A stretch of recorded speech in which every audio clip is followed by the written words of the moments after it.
تو روزہ ڈھال ہے اور جہنم سے آزادی کا ایک اہم ذریعہ ہے۔ روزہ اللہ اور بندے کے مابین ایک راز ہے۔ روزہ نور ہے، ضیاء اور روشنی ہے، اور آقا کریم صلی اللہ علیہ وآلہ وسلم نے روزے کی فضیلت بیان کرتے ہوئے ارشاد فرمایا کہ ہر شے کی کوئی زکوٰۃ ہوتی ہے، انسان کے جسم کی زکوٰۃ روزہ ہے۔ اگر روزہ رکھے گا تو جسم زکوٰۃ ادا کرے گا، جس طرح زکوٰۃ سے مال پاک ہوتا ہے، روزے سے جسم پاک ہو جاتا ہے۔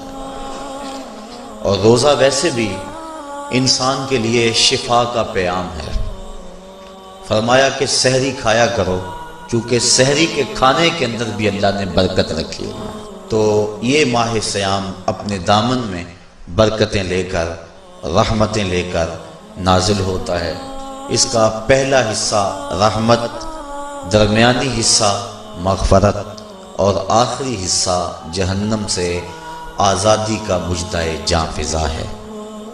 حدیث میں آتا ہے کہ اللہ نے میری امت کو رمضان المبارک کے روزے کے حوالے سے 5 چیزیں ایسی عطا کی ہیں جو اس سے قبل کسی امت کو نصیب نہیں ہوئی۔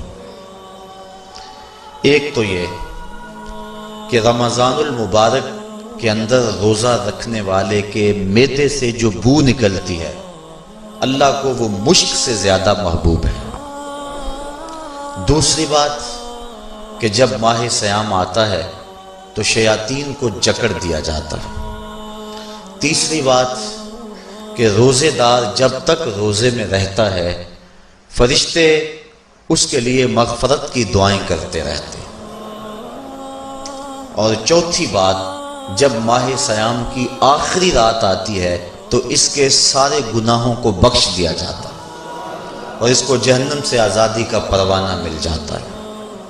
بلکہ ایک صحابی نے حضور سے عرض کی کہ آقا کریم، جو یہ جہنم سے آزادی کا پروانہ مومن کو ملتا ہے تو کیا یہ لیلۃ القدر کی رات ہے؟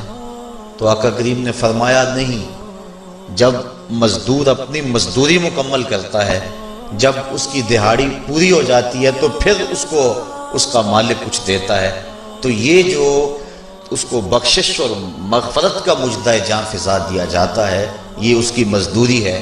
اور فرمایا کہ جو لیلۃ القدر کی برکتیں اس کو حاصل ہوتی ہیں، یہ اس کے علاوہ ہیں۔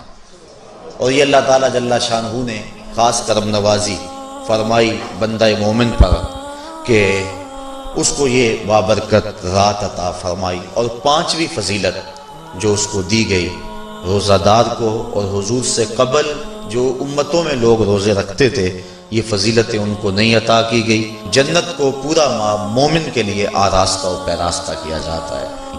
حضرت ابو ہریرہ رضی اللہ تعالی عنہ سے ایک روایت مروی ہے جس کو امام بخاری اور امام مسلم نے روایت کیا کہ آقا کریم علیہ السلام نے ارشاد فرمایا، قال اللہ عز وجل، اللہ جل شانہ ارشاد فرماتا ہے، کل عمل ابن آدم لہو، ابن آدم کا ہر عمل اسی کے لیے ہے، الا الصوم فانہ لی، ہاں مگر روزہ ہے جو وہ میرے لیے رکھتا ہے، وانا اجزی بہ، اور اس کی جزا میں اسے دوں گا، والصیام جنۃ، اور صیام روزہ ڈھال ہے، فاذا کان یوم صوم احدکم فلا یرفث ولا یصخب، فَإِن صَابَّهُ أَحَدٌ أَوْ قَاتَلَهُ فَلْيَقُلْ إِنِّي صَائِمٌ إِنِّي صَائِمٌ وَالَّذِي نَفْسُ مُحَمَّدٍ بِيَدِهِ لَخُلُوفُ فَمِ الصَّائِمِ أَطْيَبُ عِندَ اللَّهِ مِن رِّيحِ الْمِسْكِ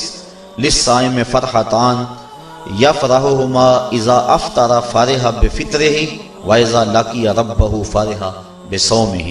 تو فرمایا کہ جب کوئی شخص روزہ رکھتا ہے تو اس کا یہ عمل اللہ کے لیے ہے اور اللہ تعالیٰ اس کی جزا دے گا۔ روزہ ڈھال ہے، جب کوئی شخص روزہ رکھے تو وہ اس کے اندر کوئی اللہ کی نافرمانی نہ کرے، یہاں تک کہ اگر اس کو کوئی شخص گالی بھی دے تو وہ یہ کہے کہ میرا روزہ ہے، میں صائم ہوں، میں نے روزہ رکھا ہوا ہے، یہ کہہ کے لڑنے والے کو، الجھنے والے کو ٹال دے۔